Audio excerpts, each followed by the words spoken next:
और अब बढ़ते ही आगे बात करते हैं अगली अहम खबर की। मदरसों में फेज 1 का सर्वे पूरा हो चुका है और शासन को रिपोर्ट भी सौंपी जा चुकी है।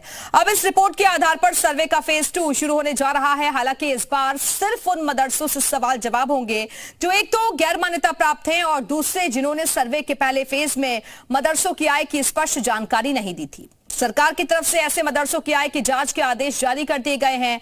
दरअसल आय की जांच के पीछे सरकार का मकसद साफ है।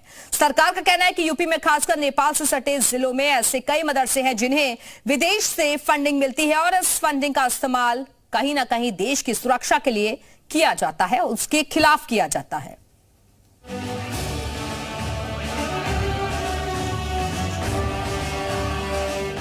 मदरसों में सर्वे के बाद अब उन गैर मान्यता प्राप्त मदरसों की आय के स्रोत का पता लगाने का भी सिलसिला शुरू हो गया है, जिन मदरसों ने सर्वे में स्पष्ट जानकारी नहीं दी थी।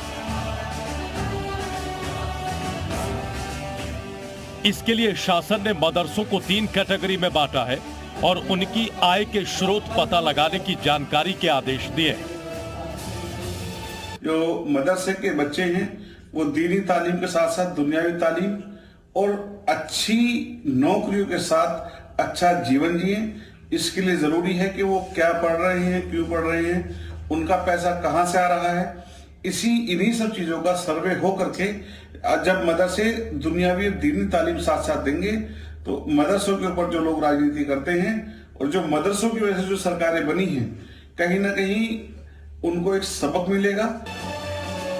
बताया जा रहा है कि सेकेंड फेज में जिन गैर मान्यता प्राप्त मदरसों की जांच होगी उनमें ज्यादातर मदरसे नेपाल के सीमावर्ती जिलों में हैं। जांच के लिए मदरसा शिक्षा बोर्ड के रजिस्ट्रार जगमोहन सिंह ने सभी जिला अल्पसंख्यक कल्याण अधिकारियों को पत्र भी जारी कर दिए हैं। लेकिन अगर नियत में खोट हो तो जाहिर सी बात ऑब्जेक्शन होता है।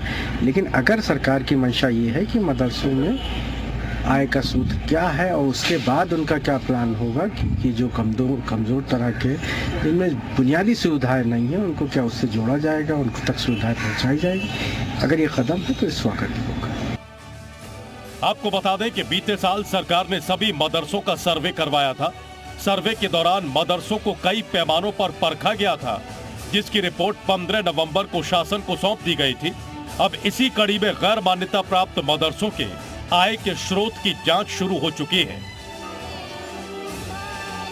उत्तर प्रदेश के नेपाल बॉर्डर से सटे मदरसों को लेकर अब उनके आय के स्रोतों को पता लगाया जाएगा। नेपाल बॉर्डर से सटे तमाम गैर मान्यता प्राप्त मदरसों में ये पाया गया था कि उनकी आय का स्रोत कहीं बाहर से है। ऐसे में अब इन मदरसों का रीवेरिफिकेशन कराया जाएगा।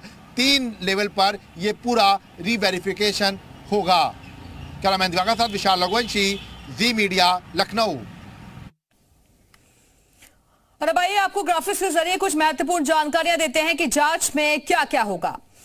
तो छात्रों की संख्या की जानकारी इसमें देनी होगी और इसके अलावा मदरसों की आय के स्रोत की जानकारी भी देनी होगी। हम आपको ग्राफिक्स के जरिए अहम जानकारियां दे रहे हैं कि सेकंड फेज का जो सर्वे होगा उसमें क्या कुछ जानकारियां दी जाएंगी। मदरसों के खर्च की जानकारी भी देनी होगी और इसके अलावा ज़कात देने वाली संस्थाओं का नाम भी बताना होगा। ज़कात देने वाली संस्थाओं की जानकारी भी देनी होगी।